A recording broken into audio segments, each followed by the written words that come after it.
Higher വൈബ്രേഷനിലെ ആൾക്കാരെ എങ്ങനെ കണ്ടെത്താമെന്നുള്ള കാര്യമാണ് ഞാൻ ഇവിടെ പറയാൻ പോകുന്നത്.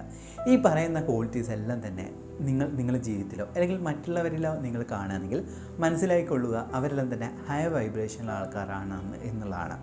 നമ്പർ 1 എന്നുള്ളതെന്ന് വെച്ച് കഴിഞ്ഞാൽ ഓൾവേസ് ദേ ആർ പീസ്ഫുൾ.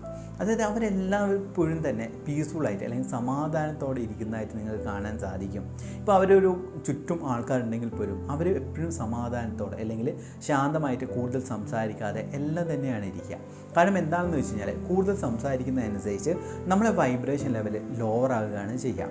അതെല്ലാം തന്നെയാണ് ഈ ഋഷിമാരും അതോടൊപ്പം തന്നെ വലിയ വലിയ സ്പിരിച്വലായ ആൾക്കാരിൽ തന്നെ വർഷങ്ങളോളം തപസ് അനുഷ്ഠിച്ചിരിക്കുന്ന സമയത്ത് അവരുടെ എനർജി ലെവൽ ഹയർ ആയിരിക്കും. അതായത് എന്തെങ്കിലും വാക്ക് പറയുന്ന സമയത്ത് തന്നെ അവരെ മാനിഫെസ്റ്റേഷൻ സംഭവിക്കുന്നതാണ്. അതുകൊണ്ടാണ് അവരെല്ലാം തന്നെ എപ്പോഴും പീസ്ഫുൾ ആയിട്ടാണ് അവരെ കണ്ടെത്താൻ വേണ്ടി ശ്രമിക്കുക. കൂടുതൽ സംസാരിക്കാതെ, കൂടുതൽ എനർജി വേസ്റ്റ് ചെയ്യാതെ, കൂടുതൽ ഈ ഒരു സൊസൈറ്റിയിലുള്ള ഫേക്ക് വേൾഡുമായിട്ട് കൂടുതൽ ഇൻട്രാക്ട് ചെയ്യാതെ എല്ലാം തന്നെ ഉണ്ടാകുന്നതാണ്. കാരണം അവരെപ്പോഴും എനർജിയെ സ്റ്റോർ ചെയ്യുന്നതാണ്. രണ്ടാമത്തെ കാര്യം എന്ന് വെച്ച് കഴിഞ്ഞാൽ അവരെപ്പോഴും ഒരു മുഖത്തൊരു മന്ദസ്മിതം അല്ലെങ്കിൽ ഒരു ബ്ലിസ്ഫുൾ സ്റ്റേജ് എന്ന് വേണേൽ പറയാം. ചിരിയല്ല, മറിച്ച് ഒരു പീസ്ഫുൾ ആയിട്ടുള്ള ഒരു ബ്ലിസ്ഫുൾ ആയിട്ടുള്ള സ്റ്റേജിൽ ഒരു ആനന്ദത്തിലാണ് അവരെപ്പോഴും ഉണ്ടാകുക. ഒരു വ്യക്തിയോട് ഇടപഴകുന്ന സമയത്ത് എല്ലാം തന്നെ ആ ഒരു ഉള്ളിൽ നിന്ന് വരുന്ന ഒരു ഹാപ്പിനെസ് നിന്നാണ് അവർ സംസാരിച്ചുകൊണ്ടിരിക്കുക. അങ്ങനെയുള്ള വ്യക്തികൾ ചിലപ്പോൾ നിങ്ങൾ വേണമെങ്കിൽ ഇതേപോലെ തന്നെ പുരാണങ്ങളിലും മതഗ്രന്ഥങ്ങളിലെല്ലാം തന്നെ ഇതിന് പല ഉദാഹരണങ്ങളും കാണാം. കാരണം എന്താണ്, അവർ പുറമേ നിന്നുള്ള ഒരു ഇൻഫ്ലുവൻസ് കാരണമല്ല സന്തോഷിക്കുന്നത്. കാരണം അവരുടെ ഉള്ളിൽ ഹാപ്പിനെസ് ഉണ്ട്, അല്ലെങ്കിൽ ഉള്ളിലുള്ള ആ ഒരു ഊർജ്ജത്തെ അല്ലെങ്കിൽ ആ ഒരു ദൈവികതയെ മനസ്സിലാക്കിയതിനെ കൊണ്ട് അവരേതൊരു കാര്യം എടുക്കുന്ന സമയത്ത് ദേഷ്യപ്പെടാതെയോ കൂടുതൽ സന്തോഷിക്കാതെയോ എല്ലാം തന്നെ എല്ലാത്തിൻ്റെയും ഒരു സെൻട്രൽ പോയിന്റിൽ വെച്ചിട്ടാണ്, അല്ലെങ്കിൽ ഒരു ആനന്ദം എന്ന് പറഞ്ഞ അവസ്ഥയിൽ നിന്നാണ് അവരെപ്പോഴും സംസാരിക്കാൻ വേണ്ടി ശ്രമിക്കുക. മൂന്നാമത്തെ കാര്യം എന്ന് പറയുന്നത് അവരുടെ ചുറ്റും മൃഗങ്ങളും ചെറിയ കുട്ടികളെല്ലാം തന്നെ ഉണ്ടാവും. മൃഗങ്ങളും കുട്ടികളും എന്തുകൊണ്ടാണെന്ന് പറയുന്ന കാരണം എന്ന് വെച്ച് കഴിഞ്ഞാൽ മൃഗങ്ങളും കുട്ടികളാണ് വൈബ്രേഷന് പെട്ടെന്ന് തന്നെ അഡാപ്റ്റബിലിറ്റി വരിക. ഉദാഹരണത്തിന് ഒരു കുട്ടിക്ക് എപ്പോഴും പെട്ടെന്ന് രോഗങ്ങൾ വരികയുള്ള പല കാരണങ്ങളുണ്ടാകും. കാരണം അതിൻ്റെ ഓറ വീക്കായതുകൊണ്ടാണ്. അതേപോലെ തന്നെയാണ് ഹൈ വൈബ്രേഷൻ്റെ ആൾക്കാരെ അടുത്തേക്ക് ആ കുട്ടികൾ വരികയാണെങ്കിൽ അവർക്ക് എപ്പോഴും ഒരു ഹാപ്പിനെസ് ഫീൽ ചെയ്യുന്നതാണ്. അതോടൊപ്പം തന്നെ ഈ ഹയർ വൈബ്രേഷനിലെ ആൾക്കാർ ചുറ്റും തന്നെ മൃഗങ്ങൾ, ചെറിയ മൃഗങ്ങളെല്ലാം തന്നെ, മൃഗങ്ങളും പ്രാണികളെല്ലാം തന്നെ വന്ന് ചെയ്യുന്നതാണ്. കാരണം എന്താണ്, അവർ ആ ഓറയിലേക്ക് ആകർഷിക്കുകയാണ് ചെയ്യുക. നമ്മുടെ ശരീരത്തിന് ചുറ്റും സ്ഥിതി ചെയ്യുന്ന നോൺ ഫിസിക്കലായിട്ട് അല്ലെങ്കിൽ കണ്ണുകൊണ്ട് കാണാൻ സാധിക്കാത്ത ഒരു പാളി അല്ലെങ്കിൽ ലെയേഴ്സിനെയാണ് ഓറ എന്ന് പറയുന്നത്. ഹൈ വൈബ്രേഷൻ ആൾക്കാർക്ക് ചുറ്റും എന്ത് സംഭവിക്കും, ഒരു ഓറ ഉണ്ടാവും. ആ ഓറയിലേക്ക് ആൾക്കാർ എത്താൻ വേണ്ടി ശ്രമിക്കും. നിങ്ങൾ ചില ആൾക്കാരെ ശ്രദ്ധിച്ചിട്ടില്ലേ, നിങ്ങളെ നാട്ടിലുള്ളതോ അല്ലെങ്കിൽ ഫ്രണ്ട്സിൻ്റെ ഇടയിലെല്ലാം തന്നെ ചില ആൾക്കാരോട് സംസാരിക്കുന്ന സമയത്ത് ഭയങ്കര ഒരു പോസിറ്റിവിറ്റിയും ഹാപ്പിനെസ്സും വരുന്നതായിട്ട് നിങ്ങൾക്ക് ഫീൽ ചെയ്യാറില്ലേ? അതാണ് ഹയർ ഓറയുള്ള ആൾക്കാരെയാണ് അങ്ങനെ പറയുന്നത്.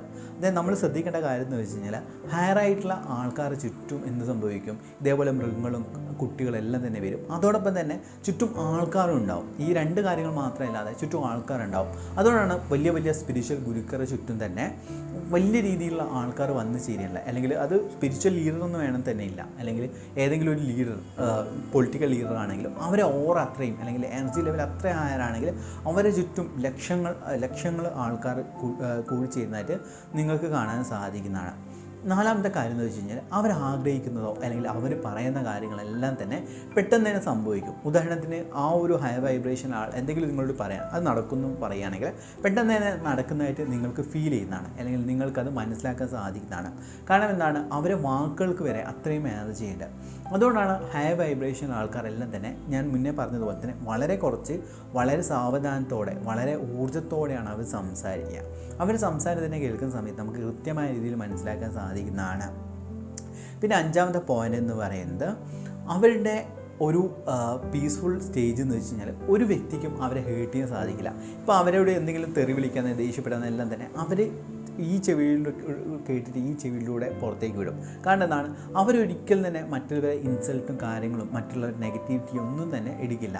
ഒരു സാധാരണ വ്യക്തിയെ സംബന്ധിച്ചിടത്തോളം എന്താണ്, അവരെല്ലാം ചുറ്റുമുള്ള നെഗറ്റീവായിട്ടുള്ള ന്യൂസ്, നെഗറ്റീവായിട്ടുള്ള കാര്യങ്ങളെല്ലാം തന്നെ കേട്ടിട്ട് പഞ്ചേന്ദ്രിയങ്ങൾ ഉപയോഗിച്ചിട്ട് അറിഞ്ഞിട്ട് അതെല്ലാം തന്നെ പ്രോസസ്സ് ചെയ്ത് അങ്ങനത്തെ കാര്യങ്ങളായിരിക്കും അവർ ആകർഷിക്കുക. അവരെല്ലാം തന്നെ എന്ന് വെച്ച് കഴിഞ്ഞാൽ എപ്പോഴും അവർ ഒരു പോസിറ്റീവായിട്ടുള്ള കാര്യങ്ങളും പോസിറ്റീവായ വ്യക്തികളോട് മാത്രമേ കൂട്ടുകൂടുകയുള്ളൂ. നമ്മളിപ്പം നമ്മളെ വ്യക്തിഗതമായിട്ടുള്ള ആവശ്യത്തിന് വേണ്ടിയിട്ട് നെഗറ്റീവായ ആൾക്കാരായിട്ട് ചിലപ്പം കൂട്ടുകൂടിയേക്കാം. എന്നാൽ ഹയർ വൈബ്രേഷനുള്ള ആൾക്കാർ ഒരു കാരണവശാലും ഞാൻ മനസ്സിലാക്കിയ കാര്യമാണ്, ഹയർ വൈബ്രേഷൻ ആൾക്കാർ അവർക്കൊരു പോസിറ്റിവിറ്റി, അവരുടെ ഒരു വൈബ്രേഷൻ തലത്തിലുള്ള ആൾക്കാരെ മാത്രമേ അവർ കണക്ട് ചെയ്യുകയുള്ളൂ, സംസാരിക്കുകയുള്ളൂ, അവർ കൂടുതൽ സമയം ചെലവഴിക്കുകയുള്ളൂ എന്നുള്ളതാണ്. ആറാമത്തെ പോയിൻ്റ് എന്ന് പറയുന്നത് അവരെപ്പോഴും ഒരു ലോൺലെസ് ആഗ്രഹിക്കുന്നതാണ്. കാരണം എന്താണ്, അവരെപ്പോഴും ഞാൻ മുന്നേ പറഞ്ഞതുപോലെ തന്നെ എനർജിയെ സ്റ്റോർ ചെയ്യാൻ വേണ്ടിയിട്ട് എപ്പോഴും മെഡിറ്റേഷൻ, അതേപോലെയുള്ള ഒറ്റയ്ക്കിരിക്കുക, പ്രകൃതിയായിട്ട് കണക്ട് ചെയ്യുക, അങ്ങനെയുള്ള വ്യക്തികളാണ് ഹൈ വൈബ്രേഷനുള്ള ആൾക്കാരെ. നിങ്ങളെപ്പോഴും ശ്രദ്ധിച്ചിട്ടുണ്ടോ, കൂടുതൽ ആൾക്കാരായിട്ട് ഇടപഴകുന്നതനുസരിച്ച് നിങ്ങളുടെ എനർജി ലെവൽ ലോവർ ആവും. എന്നാൽ നിങ്ങൾ ശാന്തമായ ഒരു സ്ഥലത്ത് ഇരിക്കുകയാണെങ്കിൽ, അല്ലെങ്കിൽ നിങ്ങൾ മെഡിറ്റേഷൻ ചെയ്യുകയാണെങ്കിൽ തന്നെ ഒരു ഓറ അല്ലെങ്കിൽ നിങ്ങൾക്കൊരു പോസിറ്റിവിറ്റി വരുന്നതാണ്. കാരണം എന്താണ്, നിങ്ങളുടെ മനസ്സ് ശാന്തമാവുകയും നിങ്ങൾ കൂടുതൽ ഹാപ്പിനെസ് കണ്ടെത്താൻ ശ്രമിക്കുന്ന സമയത്ത് നിങ്ങളെ വൈബ്രേഷൻ ഹയർ ആകുന്നതാണ്. അതേപോലെ തന്നെയാണ് ഹയർ വൈബ്രേഷൻ ആൾക്കാർ എപ്പോഴും അവർ ജനങ്ങളുമായിട്ടുള്ള ഇൻട്രാക്ഷൻ കുറച്ചിട്ട് ഒറ്റയ്ക്ക് ഇരിക്കാനും അതോടൊപ്പം തന്നെ ഒറ്റയ്ക്ക് പ്രകൃതിയിലോ മെഡിറ്റേഷനിലോ അവരവരുടേതായിട്ടുള്ള സാധനാസ് എന്ന് വെച്ച് കഴിഞ്ഞാൽ പ്രാക്ടീസ് എന്നുള്ളതാണ്, പ്രാക്ടീസ് നിൽക്കാൻ വേണ്ടിയിട്ടാണ് ആഗ്രഹിക്കുന്നത്. ജീവിതത്തിൽ അല്ലെങ്കിൽ നമ്മൾ വിജയിച്ച വ്യക്തികളായിട്ട് കരുതുന്ന ആൾക്കാരെല്ലാം തന്നെ നോക്കിയാൽ മനസ്സിലാവും, അവരെല്ലാം തന്നെ അവർക്ക് വേണ്ടിയിട്ട് കുറേ ടൈം അവർ സ്പെൻഡ് ചെയ്യുന്നുണ്ട്. എപ്പോഴും സോഷ്യൽ മീഡിയയിലും അല്ലെങ്കിൽ കൂടുതൽ ആൾക്കാരെ ഇൻട്രാക്ട് ചെയ്യാതെ അവരാവശ്യത്തിന് അവരെ ബിസിനസ് അല്ലെങ്കിൽ ജോലി, അവരെ ഒരു ബ്രാൻഡിങ്ങിന് വേണ്ടിയിട്ട് അവർ കുറച്ച് ടൈം സ്പെൻഡ് ചെയ്യും. അതിനുശേഷം അവരെന്ത് ചെയ്യും, വീട്ടിൻ്റെ അകത്ത് അല്ലെങ്കിൽ ഒരു സ്പേസിൻ്റെ അകത്ത് അവരെ എനർജിയെ സ്റ്റോർ ചെയ്യാനും അവരുടെ സെൽഫ് ഡെവലപ്മെൻറ്റിന് വേണ്ടിയിട്ടുള്ള കാര്യങ്ങളാണ് അവരെപ്പോഴും ഫോക്കസ് ചെയ്യാൻ വേണ്ടി ശ്രമിക്കുക. ഇതെല്ലാം ഹൈ വൈബ്രേഷനുള്ള ആൾക്കാരുടെ പ്രത്യേകതകളും. അതോടൊപ്പം തന്നെ മറ്റ് പ്രത്യേകതകളുണ്ടെങ്കിൽ നിങ്ങൾ താഴെ കമൻറ്റ് ബോക്സിൽ കമൻറ്റ് ചെയ്യാൻ വേണ്ടി ശ്രമിക്കാം. നിങ്ങളുടെ ലൈഫിൽ ഈ പറഞ്ഞ കാര്യങ്ങളല്ലേ ഏതൊക്കെ കാര്യങ്ങളാണെന്നുള്ള കമൻറ്റ് ചെയ്യുക. ഈ വീഡിയോ കാണുന്ന ഓരോ വ്യക്തിയിലേക്കും നന്മയും സമ്പത്തും ആരോഗ്യ സൗകര്യം ഉണ്ടാകുമെന്ന് പ്രാർത്ഥിക്കുന്നു. Thank you so much.